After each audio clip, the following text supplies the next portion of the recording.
विसर्ग किसे कहते हैं? 12वां प्रश्न। नदी का मुहाना किसे कहते हैं? 13वां प्रश्न। सहारा रेगिस्तान में पाए जाने वाले जीव जंतुओं के नाम लिखिए। 14वां प्रश्न। सामान्य शब्द से क्या आशय है? 15वां प्रश्न। राम सुंदरी देवी द्वारा लिखित आत्मकथा का नाम क्या है? 16वां प्रश्न है जिनिंग मिल का कार्य लिखिए। तो चलिए एक एक करके इनका आंसर देख लेते हैं। विसर्ग महाप्राण सूचक एक स्वर है। ब्राह्मी से उत्पन्न अधिकांश लिपियों में इसके लिए संकेत है। उदाहरण के लिए रामः, प्रातः, अतः, संभवतः आदि में अंत में विसर्ग आया है। जैसे आगे बताया गया है, विसर्ग यह अपने आप में कोई अलग वर्ण नहीं है, वह केवल स्वराश्रित है। अगला प्रश्न है हमारा अगला प्रश्न है 12वां। नदी का मुहाना किसे कहते हैं? जिसका उत्तर है यह नदी का एक हिस्सा है जहाँ नदी एक अन्य नदी, झील, जलाशय, समुद्र या महासागर में प्रवेश करती है, वह कहलाती है नदी का मुहाना।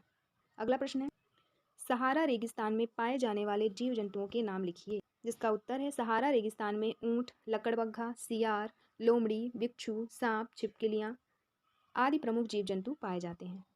अगला प्रश्न है समानता शब्द से क्या आशय है? यहाँ पे समानता शब्द का आशय सभी व्यक्तियों को अपने विकास के लिए समान सुअवसर मिले, यही अर्थ होता है समानता का। जैसे जन्म, संपत्ति, जाति, धर्म, रंग आदि जो सामाजिक जीवन के कृत्रिम आधार हैं के आधार पर व्यक्ति व्यक्ति में विभेद नहीं किया जाए।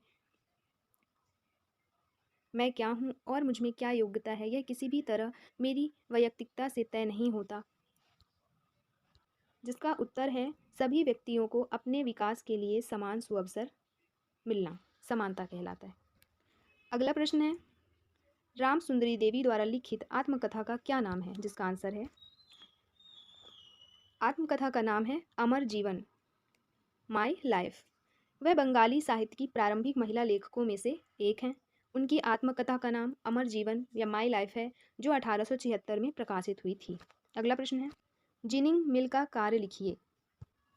जिनिंग मिल वह फैक्ट्री है जहां रुई के गोलों से बीज अलग किए जाते हैं तथा रुई को दबाकर गट्ठर बनाए जाते हैं। अब हम देखने वाले हैं लघु उत्तरीय प्रश्न। प्रश्न नंबर 17।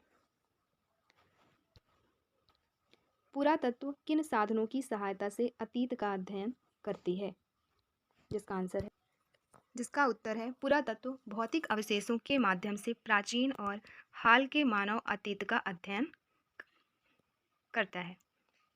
पुरातत्वविद मिलियन वर्ष पुराने जीवाश्मों का अध्ययन कर सकते हैं या वे वर्तमान समय में 20वीं सदी की इमारतों का अध्ययन कर सकते हैं। पुरातत्व मानव संस्कृति की व्यापक समझ की खोज में अतीत के भौतिक अवशेषों का विश्लेषण करता है। अगला प्रश्न है सम्राट अशोक द्वारा प्रजा की भलाई के लिए कौन कौन से कार्य किए गए हैं? अशोक ने प्रजा के लिए उपनिषद को पत्थरों पर खुदवाया। अशोक ने प्रजा के लिए धम्म का प्रचार किया ताकि लोगों को अच्छे व्यवहार की शिक्षा मिले। अशोक ने सड़कें बनवाई। अशोक ने कुएं खुदवाए। इसके अलावा अशोक ने अपनी प्रजा के लिए निम्न संदेश दिए। जैसे अशोक ने बतलाया कि विभिन्न अवसरों पर किए जाने वाले कर्मकांड किसी काम के नहीं। दूसरा, अपने दासों और नौकरों के साथ अच्छा व्यवहार करना चाहिए, ऐसा बताया। तीसरा, बड़ों का आदर करना चाहिए। चौथा, सभी जीवों पर दया करनी चाहिए। पृथ्वी पर ही जीवन क्यों पाया जाता है? यह है हमारा 19वां प्रश्न, जिसका उत्तर है पृथ्वी एक ऐसा ग्रह है जहाँ जीवन है। इसका कारण यह है कि यहाँ जीवन के लिए आवश्यक कारक जैसे ताप, जल व भोजन उचित मात्रा में उपलब्ध है। पृथ्वी पर उपलब्ध सभी प्रकार के जीवों की मूल आवश्यकता के लिए सूर्य से प्राप्त ऊर्जा तथा स्थल, जल एवं वायु संपदा के रूप में उपस्थित है। इसलिए पृथ्वी में ही जीवन संभव है। अगला प्रश्न है प्रश्न नंबर 20। ग्लोब का चित्र बनाकर उसमें कर्क रेखा, मकर रेखा तथा विषुवत वृत्त को दर्शाइए। जिसका उत्तर है ये है कर्क रेखा की लाइन, ये मकर रेखा की और ये रही विषुवत रेखा की, और ये ग्लोब आपको बनाना है। अगला प्रश्न है पृथ्वी की गतियाँ कितने प्रकार की होती हैं, उनके नाम लिखिए। जिसका उत्तर है पृथ्वी की गति 2 प्रकार की है, एक है घूर्णन गति और एक परिक्रमण। पृथ्वी का अपने अक्ष पर घूमना घूर्णन कहलाता है और सूर्य के चारों ओर एक स्थिर कक्ष में पृथ्वी की गति को परिक्रमण कहते हैं। अगला प्रश्न है रेशमी वस्तु बहुमूल्य क्यों माने जाते हैं, लिखिए। रेशमी वस्तु कीमती, चमकीले रंग और चिकनी मुलायम बनावट की वजह से रेशमी कपड़े अधिकांश समाज में बहुमूल्य माने जाते हैं। दोस्तों अब देखने वाले हैं हम दीर्घ उत्तरीय प्रश्न। प्रश्न नंबर 23। अलाउद्दीन खिलजी और मोहम्मद तुगलक के शासनकाल में विशाल, यहाँ पे मिसप्रिंट हो गया था, विशाल सेना क्यों रखनी पड़ती है? जिसका उत्तर है चंगेज खान के अधीन मंगोलों ने 1219 के बाद दिल्ली सल्तनत पर बार बार हमला किया। इससे दोनों शासकों को दिल्ली में एक बड़ी स्थायी सेना जुटाने के लिए मजबूर होना पड़ा, क्योंकि अलाउद्दीन खिलजी के शासनकाल और मोहम्मद बिन तुगलक के शासनकाल के शुरुआती वर्षों में हमले बढ़ गए थे। इसीलिए बड़ी संख्या में सेना रखने की आवश्यकता पड़ती थी। हमारा अगला प्रश्न है 24। मिसप्रिंट था तो हमने लिख दिया है। चित्रकला की कांगड़ा शैली कैसे विकसित हुई? इसकी क्या विशेषता है? जिसका उत्तर है 1739 में नादिर शाह के आक्रमण और दिल्ली विजय के परिणाम स्वरूप मुगल कलाकार मैदानी इलाकों की अनिश्चितताओं से बचने के लिए पहाड़ी क्षेत्रों की ओर पलायन कर गए। उन्हें वहां जाते ही आश्रयदाता तैयार मिले, जिसके फलस्वरूप चित्रकारी की कांगड़ा शैली विकसित हुई। तो आपको उत्तर में ये लिखना है। अगला प्रश्न है पर्यावरण के घटक बताइए और उनका वर्णन कीजिए। तो पर्यावरण के 4 घटक हैं: वायुमंडल, जीवमंडल, स्थलमंडल और जलमंडल। तो इनका वर्णन अब करना है। जलमंडल का सबसे पहले देखेंगे। पर्यावरण का जलीय भाग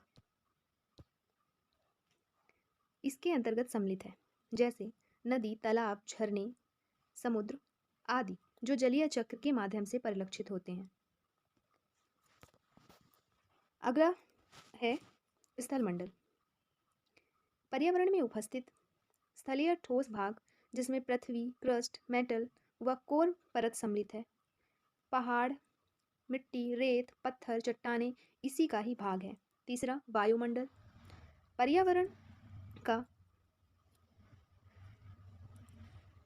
वायवीय भाग, जिसमें वातावरण की समस्त जैसे हाइड्रोजन, ऑक्सीजन, नाइट्रोजन, CO2 आदि सम्मिलित हैं। यह भाग कई परतों में या स्तरों में बटा होता है। जीवन परत मंडल के नाम से भी जाना जाता है, जिसमें जल, स्थल व वायुमंडल का वह भाग सम्मिलित है जिसमें जीवन की संभावनाएं उपस्थित होती है अथवा जीवन होता है, जिसमें प्रोटोजोआ के अमीबा से लेकर कॉर्टेडा संघ के जीव, समस्त वनस्पतियां, सूक्ष्म जीव आदि सम्मिलित हैं।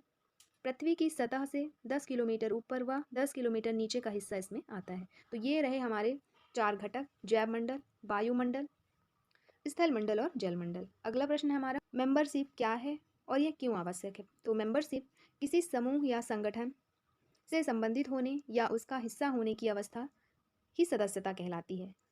इसके जो उद्देश्य हैं, समान विचारधारा वाले व्यक्तियों को किसी साझा गतिविधि, उद्योग, पेशे या मिशन में शामिल होने या उसमें आगे रुचि बढ़ाने के लिए इकट्ठा करना ही सदस्यता का उद्देश्य है। इसके अलावा विशिष्ट हितों को दूसरों के साथ साझा करने की क्षमता के साथ साथ सदस्यता व्यवसाय मॉडल के कई अतिरिक्त लाभ प्रदान करती है। दोस्तों ये रहे हमारे 1 से लेकर 26 नंबर तक के पूरे प्रश्न, उनके आंसर। आप इन्हें एक बार ज़रूर पढ़ के जाइएगा। मैं बार बार कह रही हूँ कि आप इन्हें एक बार ज़रूर पढ़ के जाइएगा, क्योंकि सामाजिक विज्ञान के पेपर में यही प्रश्न आने हैं 100%। इसके बाद पेपर आने के बाद हम इन प्रश्नों का मिलान भी करवाएंगे कि हमारे द्वारा बताए गए प्रश्न में से पेपर में कितने प्रश्न आए। ऐसे ही वीडियो के लिए हमारे यूट्यूब चैनल सुपर टीच को देखते रहिए। वीडियो अच्छी लगी हो तो लाइक, शेयर और सब्सक्राइब जरूर करिए। और वीडियो देखने के लिए आपका बहुत बहुत शुक्रिया।